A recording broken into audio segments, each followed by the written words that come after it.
Well, I think one of the key things is to have them really understand what the vision you're trying to achieve. And if you could align everyone to that vision, then they see that not only as something that you're trying to do, but that's something that they're trying to achieve as well. Welcome to the Workplace Theater Podcast, where we explore the joy, the pain, the comedy, and human connections that make up the world of work culture.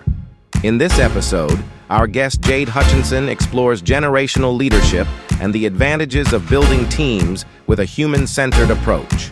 Our hosts Chris, Michelle, Joe, and Julius share their insights and experiences while offering practical advice on navigating workplace culture.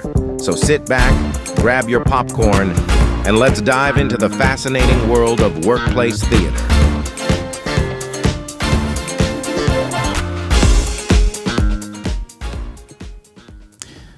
Welcome to the Workplace Theater Podcast. We are here for another episode. Today we are going over generational leadership. How do we build strong teams using a human-centered approach? How's everybody doing today? Good now. Okay, good. Guys. Joe, good? Today, it's good, but it's weird. It's just different. Like everything about today is different. We're at a different day than we normally record.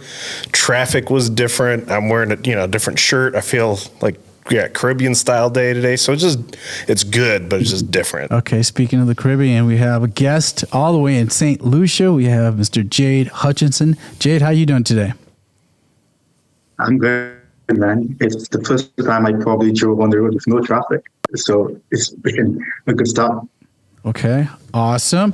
Cool. Well, so let's jump into it. Jade, normally what we do is for the podcast, we start with a headline. Sometimes it's connected to what we're talking about and sometimes not. And today, Chris is actually going to lead us on the headline today. So what do you have for us today? So there was an article, and I'm going to kind of throw some out there and see if Jade knows. So Jade, designers at an architecture firm called NBBJ, they call this the midlife crisis of the office tower. The midlife crisis of the office tower. What kind of rings a bell when that comes to mind for you? I guess it sounds like everyone's just trying to build the tallest building alive, the tallest building they can. Which is probably not necessary, right? Yeah. We're fighting over going vertical when probably who can build the most vertical tower without being the most integrated tower. It's what we're trying to achieve, how we trying to live, how we trying to function. I mean, that happens. Man, you hit on so many points, man. And so that, first of all, that's great intuitive answer. I'm impressed. I'm impressed. Yeah, I am. Because I was like, I don't know if I would have had that question. I'm like, okay, I don't know what I would have said. I like midlife crisis. They're going to reface the building. I don't know. Like, go on a weight loss program. Go ahead. Knock down a wall. The article is talking about all of the space, though, right, through the pandemic that is just wide open right now in people's office buildings, right? So people are stressing out, trying to figure out, like, man, what am I going to do? Like, do I have to bring my employees back in? Versus thinking about how can they kind of re-architect their space. And this article gives a couple of just really ideas around what organizations can do. One is reconsider your ground floor. Like, what are you doing with your ground floor right now at your organization? And can that be public access? Can you allow more people to know what's going on with your organization there? Do you have an accessible roof, right? Can you turn it into a rooftop where you can actually, bring people up, have a good time?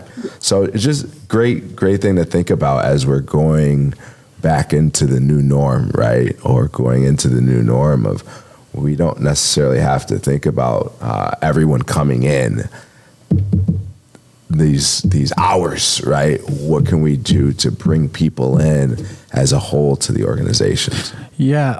So Jade, it's what's happening in St. Lucia. Are there, did primarily like the business district, are people back in their offices right now, or are they struggling with some of these same things, or is everyone remote, or how does it differ where you are?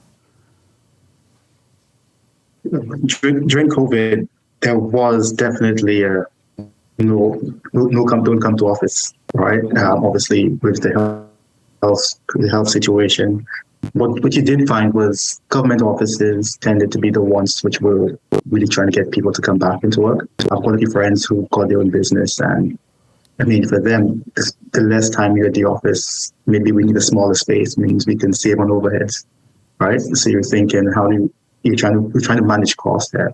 So the pandemic did two things. It showed people that you don't need to be in an office. You could probably get everything done outside your house. But then it also showed who likes to micromanage and who likes to know who's in the office, because generally people don't want to be in the office based on what you said earlier. It's just not a pleasant place to be. The space is not designed for comforts. Most offices are either white or black boxes, and they're just not there for interaction. So people have gone back to work, but I think most of them missed the times when they didn't have to be in the office, where they could do all the stuff from home. Yeah. Interesting. Like a few weeks back, we had James Christian Scott, and he spoke to us a lot about the importance of the environment that you create. And I think based on what he was saying, as far as like what the impact is on the workforce, if it's designed poorly, I think that probably right now is a huge opportunity for organizations to think about, because people already are out. So I think I'd probably want to take into consideration this opportunity. Like, okay, since we want people to come back in, maybe we can design this in a way that's way more conducive for the spirit of, organizations. So interesting. Okay. Well, Joe, do you have anything to say about that? Opportunities are endless as far as what we can do with empty space, right? That's the beauty of like art, right? What can an artist do with a blank canvas? What can we do with empty space, right? Some of these things the article mentioned, redesigning your first floor, right? Utilizing your roof. I do think of it though, like it's a great analogy with the midlife crisis, right? Like, how do I'm going to go make a big change in my life because I found some different kind of purpose, right? Or, I like the roof analogy with like getting a convertible, right? Let's take the top off. Let's enjoy life a little bit, right? We found during the pandemic, what was wonderful working from home, there was no traffic. Right? What's your commute time? Your commute time is however long it takes you to walk to your home office, right? Or, whatever room that's in, it might be the whole 30 seconds it takes you to get down into your basement, or 15 seconds it takes you to get into a spare bedroom, or whatever the case might be that people were doing. So, if we're going to go back into the office, how do we use that space to really create wonderful engagement, help our productivity? Yeah. I think, I don't know, it's interesting that they call it a midlife crisis though, right? That you see it as a crisis versus just an opportunity. I think it's an opportunity, right? But maybe that's a telltale sign as to what is part of the problem in corporate, right? They see it as like a crisis, like there's not an answer, like we got to figure something out, and the employees have to, come on, let's go here. That's me though. I don't want to rant about that. So let's go on to basically our next segment is what we call the burning question. Jade, give us a little bit of your background so the listeners have a little bit of context as to where you're going to come from after we bounce this question to you. Sure. Born and raised in St. Lucia. I like to say that. I grew up in London, as in I went to university in London, spent about 7 years in the UK studying design, which was an experience in its own right. I mean, I'd been to the UK before, but living home and starting a new life in a new country was really good. Did some design management stuff. So worked with a consultancy doing design management for Waitrose and some of the Fortune 500 brands in the UK. then got an opportunity to work on the 2012 Olympics. And that was probably 2.5 years of pure bliss. You working and watching the Olympic Park, go from mounds of dirt to actually seeing structures come out of the ground was amazing. And in the end, my question to myself was, what do? You're out of university, you've just worked on the largest construction project in the world at the time. How do you get better than this? And I got a call saying, hey, there's an opportunity in Qatar. Do you want to come across? And I'm like, yeah, sure. What else to do? Either that or I go back home. So I spent another year in Qatar, working for the National Hospital, doing some brand management there. Then came back to St. Lucia in 2011. Spent the last 10 years just trying to work my way around in the whole entrepreneurship scene. Had a chicken processing plant and stuff for a while. And stumbled onto the energy sector. Did start a company called Noah Energy, looking at doing solar. And then recently set up another company called Guru, which looks at agri-tech. So we developed a platform to connect farmers and buyers. And I met Julius by setting up my own music festival. So we now have the Zemi Festival, which takes place in January, next January 2024, end of Jan. So what happened was, listening to some music, I said, I love the music, I need to do my own festival. Went down to Mexico, went to Mikasa, and came back, and we just run with it. So that's been my journey so far. Nice. And what was the not the Zemi Festival, but the company before that connected farmers to buyers? What's that called again? Guru, Guru. Guru. Yeah. So the idea is we're the gurus of agriculture. We can take data and provide data, market data, and analyze that data and give it to different stakeholders in ways that makes it easier for them to make decisions. The idea behind all of this is if we could align supply and demand, then there is a better chance that we're producing what we need to eat and therefore build our food security in the region. Awesome. Okay. So that's a pretty extensive variety of different fields that you've worked on. And yeah, the Olympics is like incredible. That had been an incredible experience. So, Chris, go ahead and let's get into the burning question. Yes, sir. So in a global market, do organizations from small countries like St. Lucia need to adopt more effective and inclusive leadership practices, or are current approaches sufficient to meet the needs and expectations of employees? That's, for us, I think it's a challenge. I mean, first of all, I think a lot of the smaller companies, the startups, tend to think a bit broader than most of the established organizations. So one, we need to start thinking global. Very often, small island businesses think very locally in terms of their market. But we suffer the same problems as everyone: globalization, climate change, etc. So we need to start thinking that if we could solve a problem in the Caribbean, can we scale that outside of this? So that's one sort of mental shift, I think, that's needed. So what's our transformational purpose? And that transformational purpose can therefore start to think outside the smaller region and start to think larger. Two, in terms of finance, there is obviously not as much money splashing around like in the US. So being able to think of how you build your company, how you keep your staff happy, how do you keep the person's team working together, that's something that you really have to think, how do we do this without money? And therefore, when the injection comes in, then we could scale up. But I think it's always important to listen, right? Listen to your customers, listen to the people who know. But it's also very important to listen to your team because you brought them on for a reason. So they do have the expertise. So we really need to understand what they're thinking and how they're trying to, and what they need to build the company, to help you build the company. Because the company is not about me. It's really about that team, and the team being happy, the team being satisfied is something that we need to do. And very often, these things in larger companies, it's more difficult for larger companies to do that. But it's a culture that needs to be built or change from. This is something to be part of every company.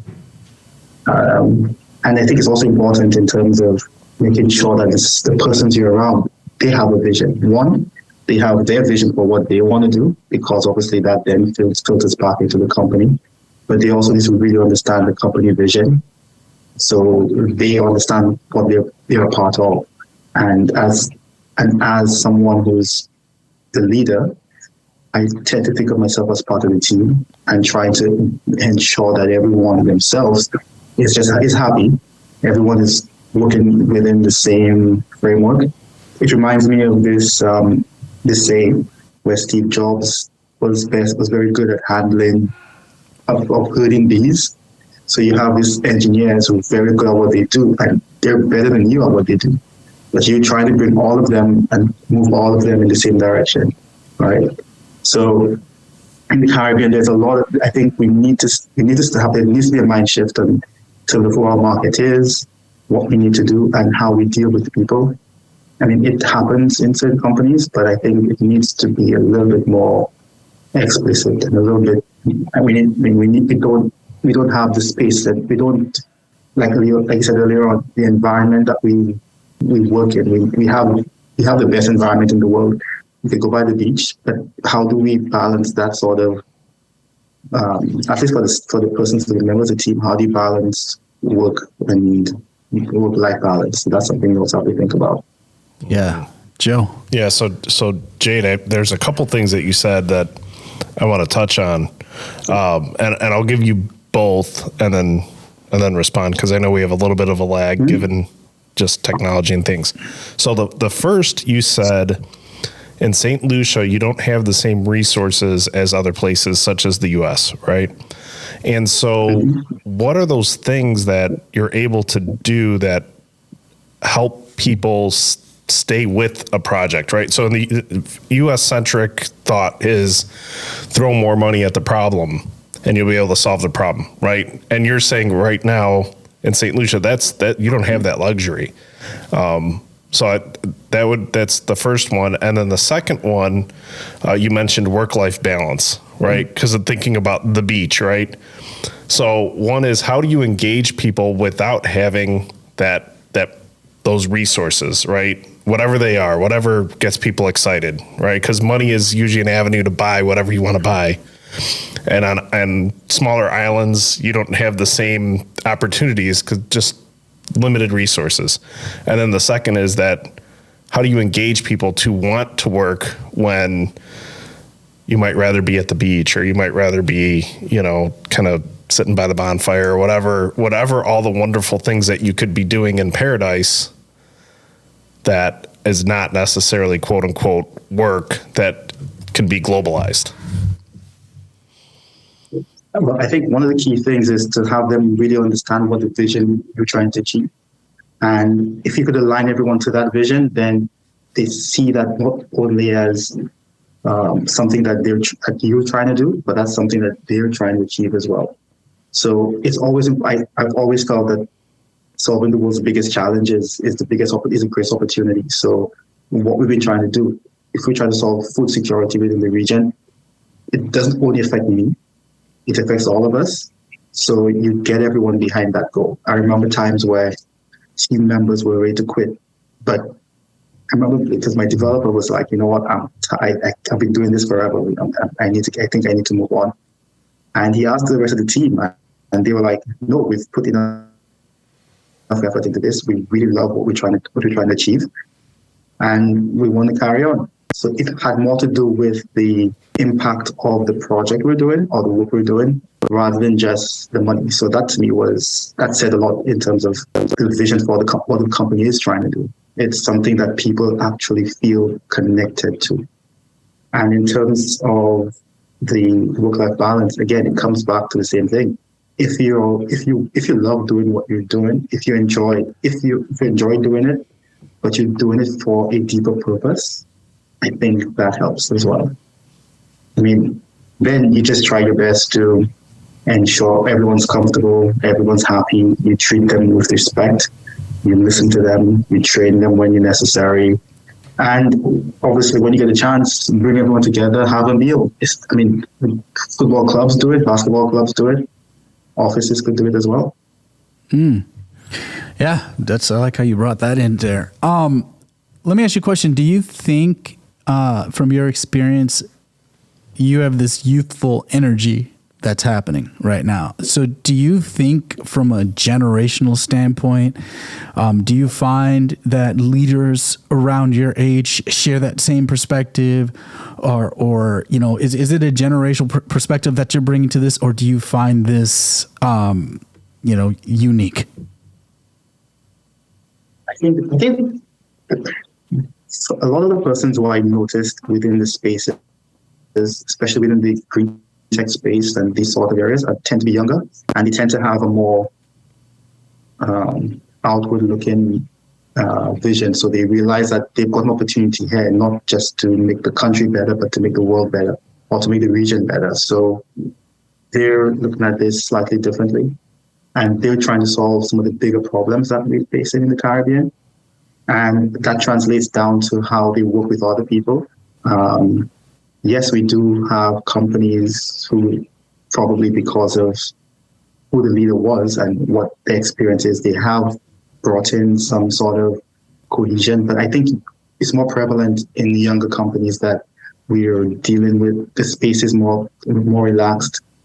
The adoption of technology. So knowing that, I'm happy to talk to my clients on WhatsApp, and the clients are happy to talk to me on WhatsApp because it's comfortable for them. And so these technologies help bridge these barriers. I've got my friends who are lawyers and the clients overseas, and WhatsApp works for them. And it's easy to get connected. Whatever ways you can connect with your customers best, let them do it, and they're comfortable with it, that works. And the same thing with the staff. They go out, they have lunches, they spend time together, they do the Christmas thing, they do the birthday things, and these events really are team building events, even though it's not considered or called a team building event. Okay, so that takes us right into our next section, which we call the situation. So, Jade, imagine, and listeners, imagine you're the CEO of a small tech startup based in a competitive global market. You have a team comprised of both seasoned professionals and young tech-savvy millennials, and maybe Gen Zers. However, you notice a lack of cohesion and understanding between these two groups, resulting in communication gaps and potential conflicts.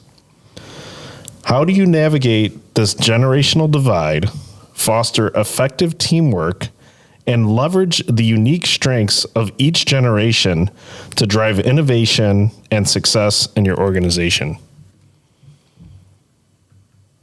It's interesting. We've got a very small company, the agri-tech one, where it's on one end, we've got very young developers, probably in the early 20s. And on the other end, we have a few older persons, maybe in the early 30s to mid-30s. And what you're trying, and at that point, you're trying to ensure that they know each other. So you try to, although right now we're not working from any office, we're trying to ensure that they can meet each other and have a conversation, do some of the team building things. But also it's important for me, it's important to that persons focus on their strengths. Very often we try to force people to make their weaknesses better, but you're much more comfortable with who you are, what your strengths are. So you build on that, and you ensure that the teamwork is not necessarily over how we call it, a waterfall effect, where you just go from one person to the next and to the next. The conversations between everyone is important, and these things should be taken. These things should be done continuously.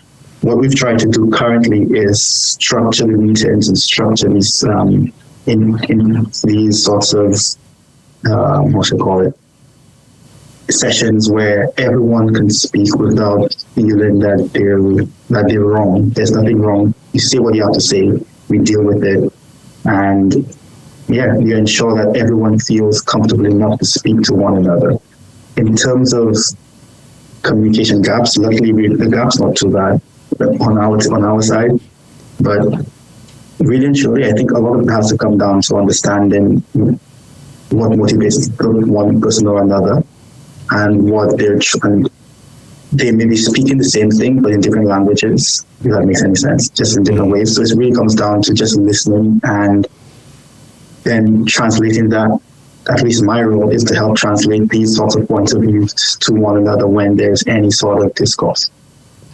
That's interesting. So, what, like from your experience, when you speak in terms of translating, have you been in experience when there was the kind of the older generation, the 40, 50, maybe 60 plus, and then the youngest generation? Like, what's that translation like? Have you experienced that at all?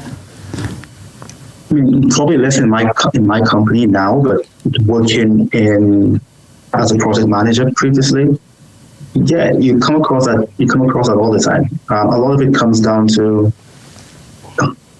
again, listening to what people are actually saying, right?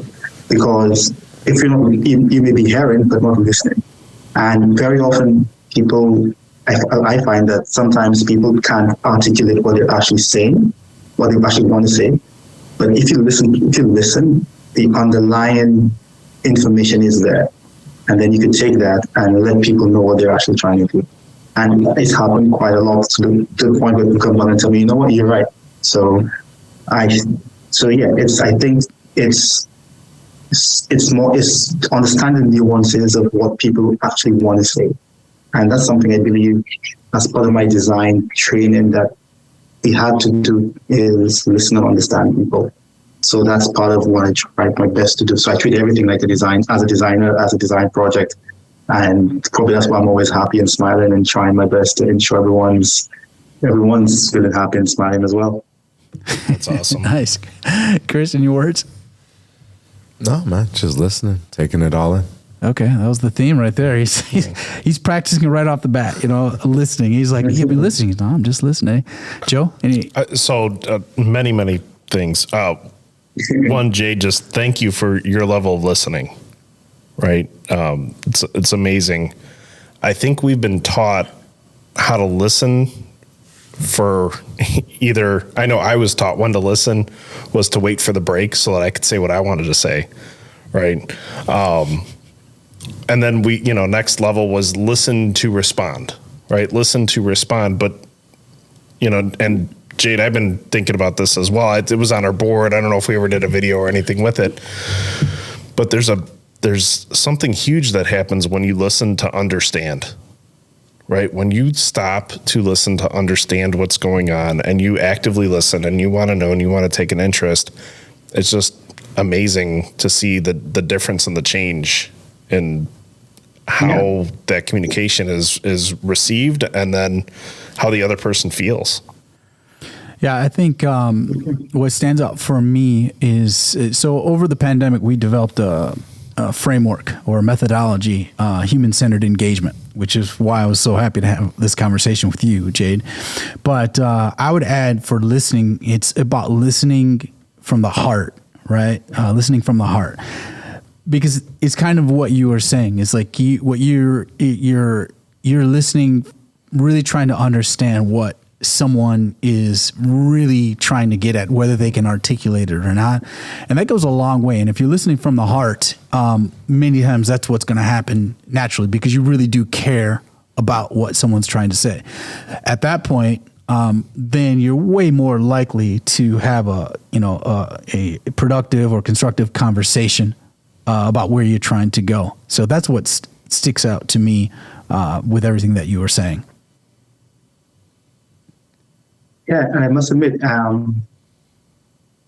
doing that has helped quite a lot. So there are lots of times you may disagree with your business partner or disagree with a staff member or a team member, his staff, or disagreeing with a team member, disagreeing with your business partner. But when you spend some time to really try to understand what they're saying and what they're trying to communicate, it may be similar to what you're actually trying to say, but just using different words. So by doing that, I tend to then be able to find solutions to the problems a lot easier, a lot better, because you may not actually be, well, you may not actually, because you now understand what they're saying, the solution then is, it's not necessarily a compromise, because you may actually be saying the same thing. But if you're not listening, or you're just listening to respond, then you're missing out on the essence of what people are saying. And it's happened a few times where we've been having these discussions and we're going on for hours, and I'm trying to figure out, what am I saying wrong? What am I saying wrong? What am I doing wrong? And it's then almost just trying to break down what everyone's trying to explain to me and putting it back so I can say, okay, yes, I'm wrong. I accept when I'm wrong, and I give people the praise when they're right. So that's also very important. Are there any team building exercises that are your favorites at all? Well, I mean, I remember I haven't done many of them with us. I mean, we've met and had meetings. I'm hoping to do actually a dinner soon with the company. I've had dinners with my company. But I think one of my favorite ones was when I worked in the UK. They took all of us onto these retreats, and throughout the day, it started with a few games, just random games, where we were on balls, what's it called, the blow-up balls, whatever, jumping around the place and playing these games. And then focused on trying to understand who we were as people and really trying to focus on what our strengths was. So in the end, what you're trying to do is build people's strengths. And I think to me that day out was just really good fun. And because we were open enough and we relaxed enough from all the games, we were able to say exactly how we felt within the sessions, and it was really good team building. Nice. This reminds me of the conference that we went to not too long ago, Joe, that you facilitated. And I really loved, there was a question that was posed to everyone who went to the conference, and it had to do with what items you collect, right? And most everyone in the very beginning was like, okay, what items do we collect? I couldn't even remember until someone pointed out, oh, you collect hats. I was like, oh, I guess that is true. I collect hats. But Joe, what made you say, what was it about collecting items that you thought was so important? So the talk that we just heard, right, that what we were just inspired by was generational, right? It was Tim Elmore's talk on different generations, and what are things that we don't think about that tie us together, right? We talk about human-centered engagement. We talk about positive commonalities. And I was like, we all collect things, right? And the oldest generation gets knocked because many of them hoard things and whatever the case might be. But I wanted to bridge that gap so that people of all ages can understand we're all collecting something. Right? Maybe you're a younger person and you collect some kind of, trading card. I like Jacob's 9 and he loves Pokemon cards. Like, I don't get it because just a few years too old for me to get it when it first came out, however many years ago. But what we see is that we all have this propensity to there's something that we really like and we really enjoy. And that was I thought it was a really unique way to bring that out of folks that wasn't expected. Right. Yeah. And then could bring some empathy to folks. Right. And look, maybe somebody finds like, oh, I collect hats too, Julius. Oh, what kind of hats do you have?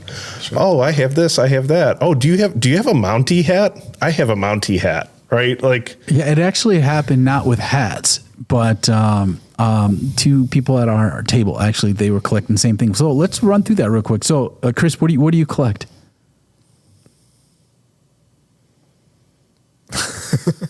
Hats, I think. But I think there's probably other things I collect. Shoes. I think I used to collect shoes. I don't do it as much, probably because I don't have as much money. Yeah, I don't know. I collect stuff for Noah. So when my son Noah, he's 10, when he finishes a season, I'll collect his jersey and I keep it all in one place. Okay, you collect your son's jerseys. Okay, Jade, what do you collect? It's funny enough, I collect rum. Okay. So I have I've got a small collection of rums from different parts of the world. I think for me, one of the interesting things was when I was in Qatar, I did a lot of traveling at the time. So I was in the middle of the world, I could go anywhere. I started to collect ticket stubs from the different places I visited. So I collected my plane tickets. I collected tickets from the museums I went to. Collected what else? Any shows I went to, the movies I saw, and then I put them down on the table under this glass, under the glass. And it looked so cool because you had different colors and you see different designs. So it was just really cool to be able to collect these things for that period of time. I lost them, I lost the pictures, but it was just really cool because then you saw your life experiences right in front of you, all the things that you've enjoyed doing. So that was really cool for me. That's awesome. And, I just before we get to you, Joe, thinking about that and hearing about that and kind of your passion for that gives insight into who you are, as a person, right? And I think that's the whole point of why it's so important to engage with your teams and the power of that type of question, right? Because it starts giving you insight. I mean, you said hats, now you said jerseys, and now it takes me back to when I played baseball when I was a kid, and it's like, oh, where are my jerseys, right? When you started to talk about the tickets from every place, the other thing that I realized that I do collect, I collect the hotel key cards from every place that I visit. I keep the key cards. And I don't know. I always have them. First I just kept forgetting to give them back. Then I was like, I like this one. I like this one. So I got a box full of all the ones that I have. Joe, last. So one of the things that I realized that I collect that I didn't realize I collected is business cards. I have stacks of business cards and I just cannot throw them away. Now, finally, going through a CRM and I've got a scanner for, I've started throwing away business cards finally because I've been scanning them. But that was just something I didn't realize I collected. Some of the things I heard, which were really interesting. One person's like, I don't collect anything, and realized through the conversation, he goes, I do collect something. I collect quotes, like things that people have said. I love that. I've got tens of thousands of quotes now. Only a couple of them make the wall, but is like I've got a database of quotes that I just love them, right? And so there's things that we don't even realize that we collect, right? Yeah. I just thought about I obviously collect. I was collecting so much. I collect music like crazy. I'm like, it's so funny when you said that. I didn't even think about music. I play music, right? But don't think about collecting it, right? But yeah, I definitely collect. I collect a lot of music. Yeah. I collect a lot of music. Yeah, and you have physical records, yeah. Right? I collect a lot of music and most of it's digital. Mm-hmm. But I've got probably 150 gigs of music. Is that 150,000 gigs of music? That's right. 150. Yeah, 150. Like whatever. That's like filling up. I can fill up a hard drive. 1,000 gigs. 150,000. Yeah, I don't know. Like live albums and anything that I had my hands on. I had 4,000 CDs at one point. Okay. Yeah. Working at a record store. Yeah. Start going into the music conferences and you get CDs from all the different producers from around the world, and it's just like year after year. I went 19 years straight, and I know my wife was just like, okay, you did not listen to last year's CDs.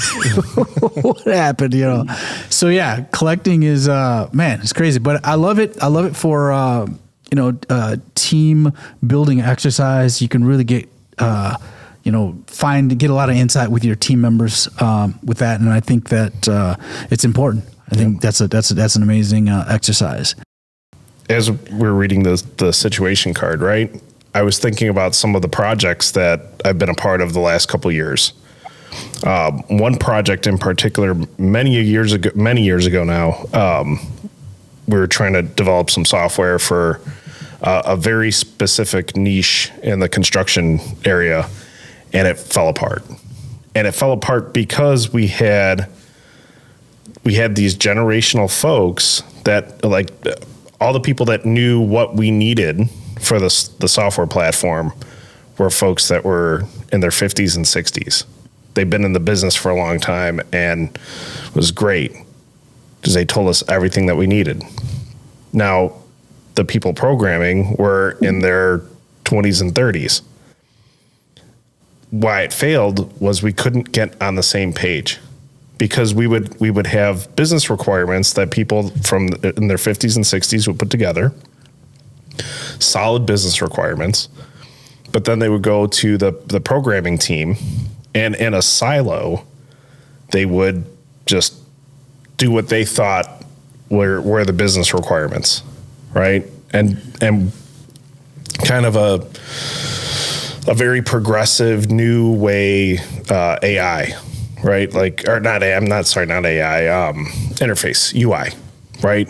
And so when it came back, the folks that are, run these businesses that would pay for the software, they got it back, and they're like, we don't know what the heck this is. We have no idea how to use it. Where is this? Where is that? All of a sudden, features that they thought were key and critical were buried into something else because it didn't flow with the UI, and we could never get them to have meetings together, right? It was always very limited. We had this user group together for maybe half an hour once a month, and then the programming team was all the way across the world in India, and we had them at a certain time, and they never would come together. A lot of money wasted, a lot of time wasted because the product never got off the ground. Now, more recently, we've developed some software, and we do have our lead programmer is in his 50s, and we've worked with some folks in their 20s and 30s, learning that lesson, right? And because I can see it too, I can see, and the guy in his 50s could program the whole stinking thing. But what he does lack is that user interface, right? Like, how is this actually set up for people to be physically or visually appealing and actually physically do what we need to do, right? He's very much focused on the requirements and not making it pretty or user friendly. But we're able to come together. We're able to see the purpose behind what we're trying to build. And it's amazing how we've been able to take things that we thought maybe were something that we could do 2, 3, 4 years from now and actually incorporate it within 2 meetings, right? Because somebody's like, oh, what you're trying to do is blah, blah, blah, blah, blah. And somebody else, I'm not technical with these things, right? So somebody else is like, that's exactly what we want to do. And they're like, oh, I know how to program that. It'll take 6 hours. Like 6 hours, that should take 6 weeks. But just because somebody's skilled in it, they have a strength, and everyone's on the same page and they know the purpose, it's amazing how quick things move along. Yeah. So that kind of, lets me know is when you think about the purpose, it also reflects on kind of what Jade was saying earlier, just about the vision. But I'm curious, Jade, when you worked on that Olympics project, how big was your initial team?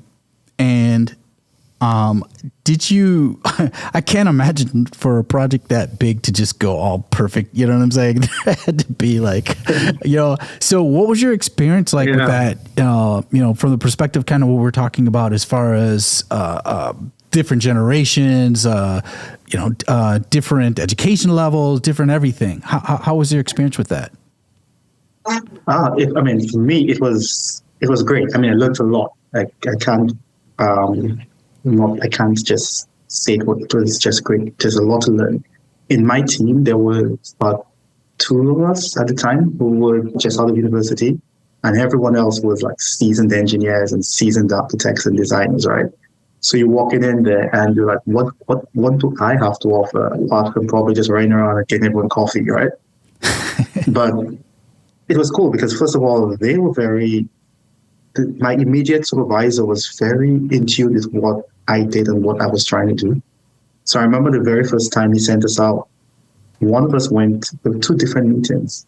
One was on on all the fixtures and fittings for water, the pipes and the toilets for different parts, and the other meeting had to do with I can't remember what it was. But noticing that I was a designer, he swapped us the next time and realized that Jade, you probably better suited for this area than the other person. And out of that, I was able to come up with this whole procurement, which isn't my field, but a whole procurement strategy for the Olympics, which was just great. I mean, something I could actually put my hands down and said I did X, Y, and Z. I also remember having meetings. So we've got the stadium being built and everyone gets paid. And I think the way the contract was structured, they got a share of any excess money that was there. So they were trying to get the project done. And then you have designers coming in saying, guys, you can't rush this because we need to integrate everything into the rest of the park. And you're having to deal with persons who, again, like at that time I was in my mid-20s, they're in their 40s, 50s, and well-seasoned 20, 30 years experience. And you're trying to convince them that, you know what, guys, there's just certain things that would be better if we could integrate it. And I spent a lot of time listening, and then I did a presentation to them on why it was important and how we could do it. And I got standing ovation and some good laughs because the presentation itself was done. So it was a little bit humorous. So I got the laughs, but people then decided to take things a little bit more seriously. And you could then start to see the engagement between the different design teams and everything else. So yeah, and I think that in itself helped build my reputation within the team, which for me was great, to the point where I was offered to stay on.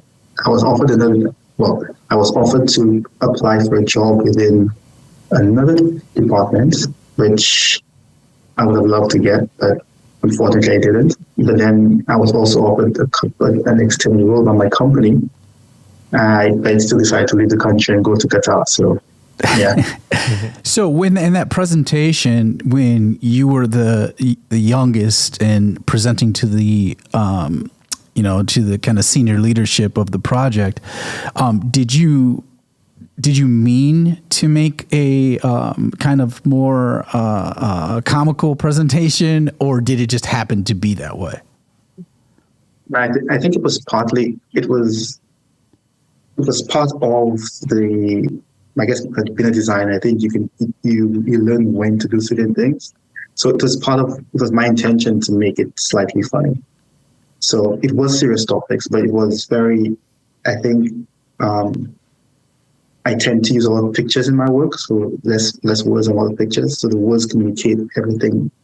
And I think sometimes you can communicate a lot more by using humor, and then because people recognize the humor and then they understand what it means.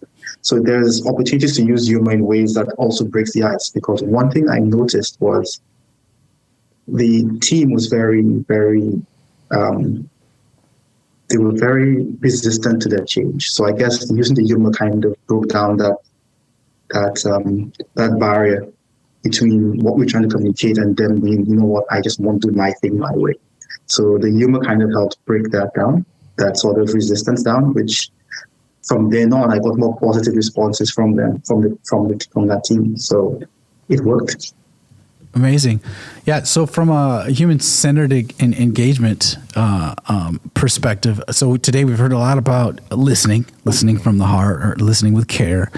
You just, basically showed how you were able to, you connected through humor, which was able to kind of set the stage for a lot of value, right? Where everyone saw the value. And you talked a lot about, we talked a little bit about trust, but where do you feel like on a project like that, where was kind of the trust and challenge of that project in order for you to achieve the goals that you guys achieved? Well, everything. You're in a project where everyone is very siloed, and I think it was structured that way unintentionally. So each project was a very siloed project, and then you have this core design team trying to tell everyone, "Hey guys, we still have to make this thing cohesive. We still have to work together." So trust only comes in when people notice that you're working for them, not against them. So again, ensuring you listen to what they're trying to do and taking that into consideration when you're building your action list or your action plans, and understanding when someone's just probably too far ahead to change, and how do you then take that and the learnings from that and bring it back into what everyone else is doing. So it's simple things like, okay, how do we justify, or how do we not justify, but how do we understand that certain things may not be compatible, they may not interconnect? How do we create a scenario, or what's a story around it that we could tell to ensure that they're happy to do what they're doing, but then it ties back into the overall theme of what you're trying to achieve? So the trust really came in when people start to think that you're on their side and you're fighting for what they're trying to achieve as well. So I remember you're in a position where you have all different teams and they all have different requirements. So the simple one being security wants the lights as bright as ever because that gives them best visibility. Whereas access and inclusion want the lights low glares, dimmer so people don't, so there's not too much light in people's eyes. And then you have the designers trying to figure out, how do we balance all of this? How do we ensure that the park's inclusive? How do we ensure it's secure? And then using things like standards to ensure that you meet both requirements, and justifying that by saying, okay, we don't need the lights that bright because you can see. And I remember actually being taken on a walk of London at night, just for us to understand lighting and lighting levels and what that means to how we see. So as much as, and that's taking the teams around as well. So you have to listen, you have to observe, and you also have to put people in the scenarios where they experience what exactly we're trying to show them. So these things help a lot, building trust and yeah. Nice. And one more time. So which Olympics was that in which year? London 2012. It was the year Usain Bolt, I think, started. Well, we actually started breaking all the records, right? Yeah. Yep. Wow. Okay, cool. So let's segue right into real quick. What was really interesting, Jade, is the juxtaposition of inclusion and security, that they were actually they were rivals. Competing. Right. It was competing. I need the brightest lights possible for security. I want the dimmest lights possible for comfort. Right. I just thought that was really an interesting juxtaposition, and it made me think of probably 100 other examples where security and inclusion are just at odds. Yeah, how people are supposed to feel versus, how, keeping them safe or making sure. So how did you guys resolve that? How'd they resolve that?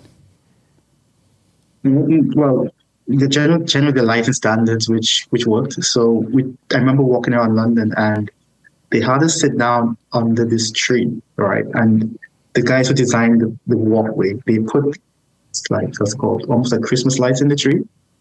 But when you looked at the light level, it was about 1 lux. Now 1 lux is pretty dim.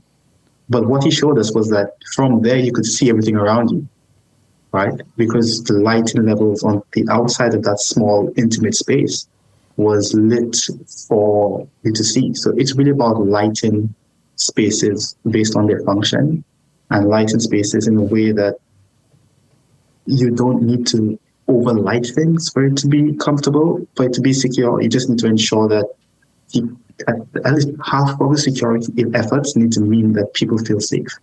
So security really means that you feel safe in a space. Mm-hmm. Everything else we can start to play around with. So we really just look at lighting levels, ensure the lighting levels matched out what standards usually need to meet. And in areas where you have higher crowds, you put slightly higher levels. In areas where you want more of a intimate feel, you manage the levels with that. And not all lighting needs to be high, bright, and overpowered. You could light things at different levels as well to ensure that you get ambient lighting and focus lighting and different things. Yeah, that's what I was going to say. So what they did is they essentially created ambiance. They created ambiance in order to stay secure but keep the vibe, basically. Yep. That's awesome. I'm waiting for I was like, oh, they did these innovative lighting units where they could have multiple settings within the same light. Like, I think we're seeing that now with LED technology. We can turn it down and turn it up, like the ballparks. Did you see you can hit a home run at Wrigley Field now and the lights will dance and play? Yeah. Versus when they turned the lights on in '88, when the lights went out, it took like a week for them to go back on. All right, let's get to the last segment of the podcast, which is called Workplace Stories. In a large multinational corporation, Kara, a seasoned executive, was tasked with leading a cross-functional team that included employees from different generations. One day during a brainstorming session, she noticed that the younger team members were hesitant to speak up and share their ideas, while the more experienced team members dominated the conversation. Recognizing the need to bridge the generational gap and create a more inclusive environment, Kara implemented a mentorship program within the team. Each younger team member was paired with a senior mentor who provided guidance, support, and opportunities for their ideas to be heard and valued. Over time, the team dynamics transformed with a more balanced exchange of ideas and increased collaboration among team members, resulting in innovative solutions and improved team performance. Interesting. So they put the younger generation with the older generation in order, almost like a mentor relationship. What do you think about that? Have you experienced that at all, Jade? Yeah, I mean, in the first company, I worked in the Olympics actually. My direct supervisor took that mentorship role to the point where I was super quiet, man. I didn't speak much, but then they noticed that, Jade, you probably need some voice training. So it actually sent me on doing some voice training, which then was really useful because right after I did the presentation I spoke about earlier, and that really gave me the confidence to be able to deliver the presentation the way I think I should go in such an interesting way. So, yeah, I think having that sort of rapport or that sort of connection does help. Interesting, Chris. You're obviously always around mentorship, right? So, in this particular situation, what comes up for you? I mean, I think mentorship is the thing that a lot of companies miss in organizations when hiring on new people. I think it's needed because there's an understanding when you're coming into an organization that you have to do A, B, C, and D. But if you don't get that connection with people that have been doing A, B, C, and D, then you're just getting information. And I think we get information from people that we're connected to. We don't just receive it just from reading a piece of paper. So I think it's just important that we continue to, ensure that people are connected, right? And build trust within the organization. Nice. Joe?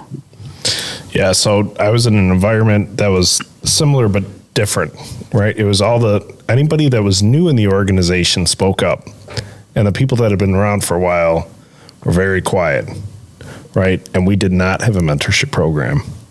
And the longer you stayed at this company, the quieter you were. Might be a sign that you have a bad culture. Yeah, if everyone's not being able to engage. When you're afraid to speak up because you're going to get admonished.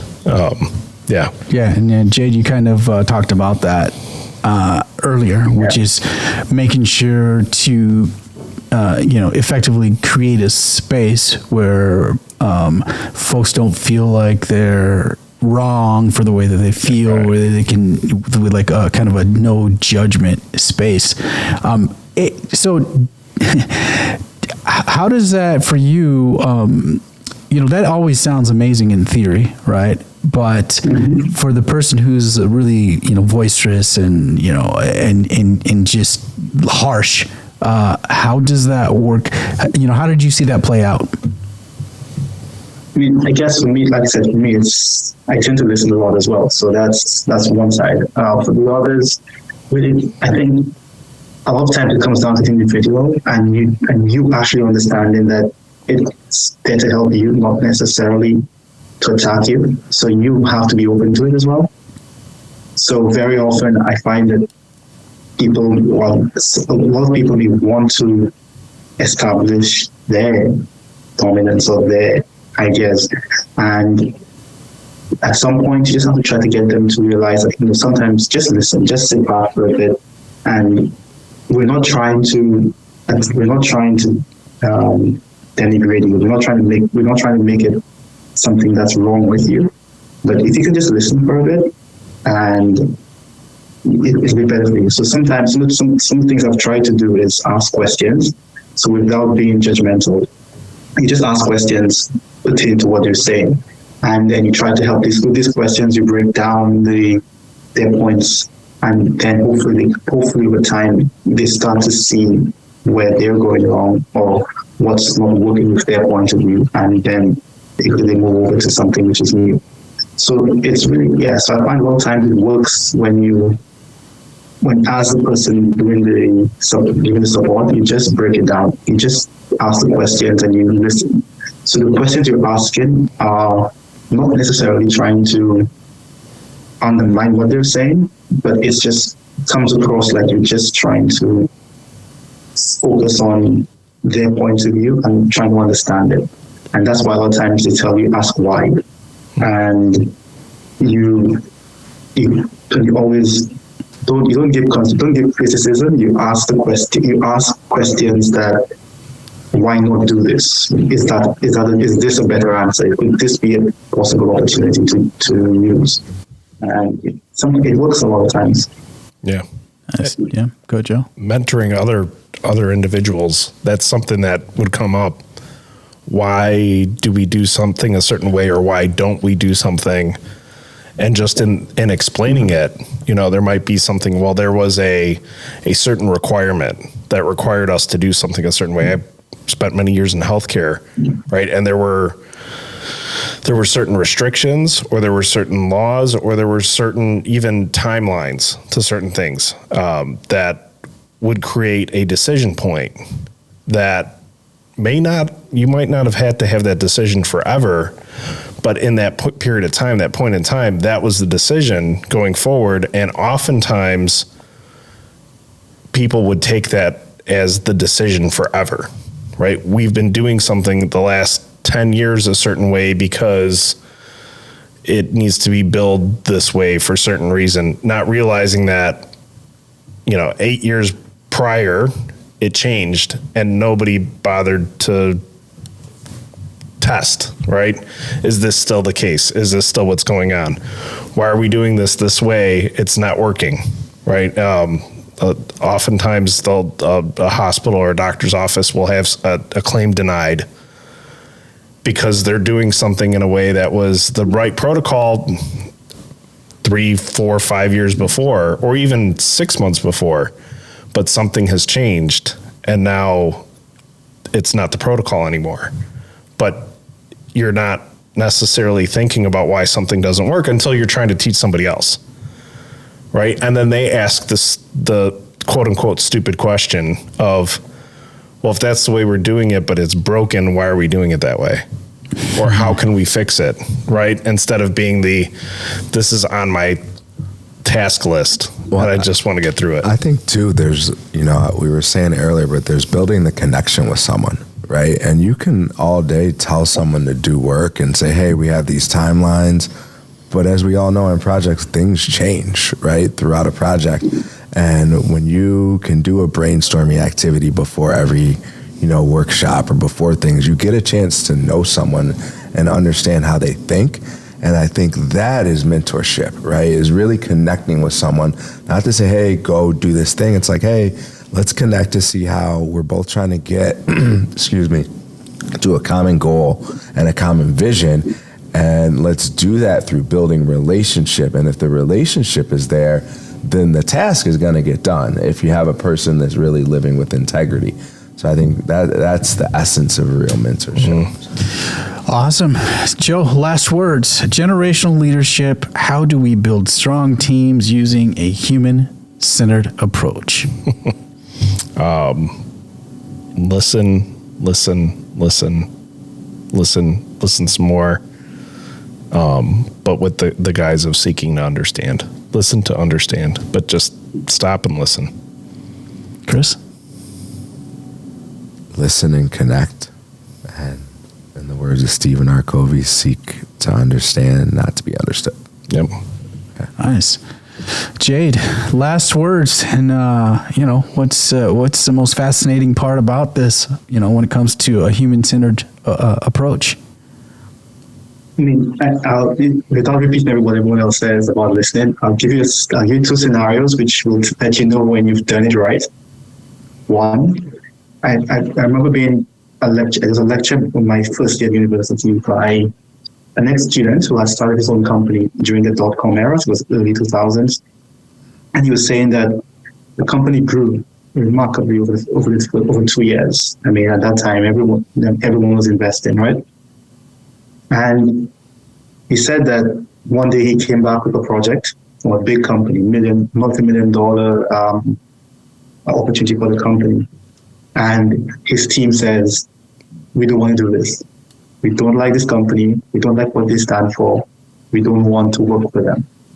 And as the company owner, he says, there's just nothing he could do. He couldn't convince them that this project was worth the company. Was working for the company. The money made no difference to it, to the point where he had to let the project go. That's when you build a company culture that really embraces everyone's values. And something else he said was, he wasn't offered at the time to sell the company for $25 million. At that time, that was big money. And he was afraid that the company would have bought over, would have destroyed the company culture, would have changed the interactions, and he decided not to sell, simply because he felt that the way the company operated and everything else was just the family that he created there was what that he was trying to achieve. I mean, in the end, the sad part of this was .com era, that the bubble burst and the value of the company changed. But the fact that he was willing to, he said if he had to do it again, he would do it again. The fact that the company culture was so key to what he's done, that when he started a new company, he tried to ensure that same culture was brought across. And during that time, he said he never fired anyone, and only one person ever left the company. And that's over the whole period. Wow. About 6 years. Wow. Okay. Was that 1 and 2, or because you said you had two? Yeah. Well, the same. Yeah. One was the team taking down the job, and 2 was him not selling the company because he felt that the company culture was important to him and the team. Wow. That's amazing. So, generational leadership.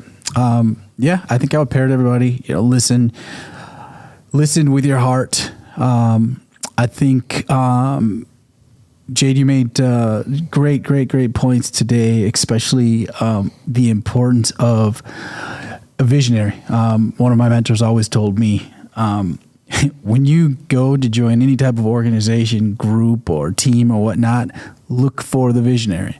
And if you don't see the visionary, the project isn't going to go anywhere, regardless of how good it sounds, right? So always look for the visionary, because that person is going to have the ability to let everyone on the team know that there's something bigger than themselves, right? And if you can inspire folks around what that vision is, Joe, you said is a purpose, then it's way more likely that you can be successful moving forward. So those are the last words that I would leave this with. But today was a great conversation. Joe, Chris, and especially Jade there in beautiful St. Lucia, thank you so much for taking the time. And for all the listeners out there, thank you for listening once again. This has been another episode of the Workplace Theater Podcast. And thank you all. Have a great day. Until next time. Until soon.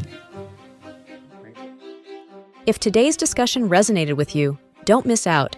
Hit the subscribe button now, leave a review, and rate Workplace Theater. Your support helps us improve. Do you have questions or comments? Click the link in our show notes. We'd love to hear from you. Thanks for tuning into the Workplace Theater. We hope you've enjoyed our podcast. If you're interested in new ways to inspire your team, need help with a sticky workplace situation, or you'd like a communication and engagement strategy for an upcoming important objective, please contact us by emailing workplacetheater@gmail.com. This has been a Working Better Together experience, a division of Exponential Consulting LLC.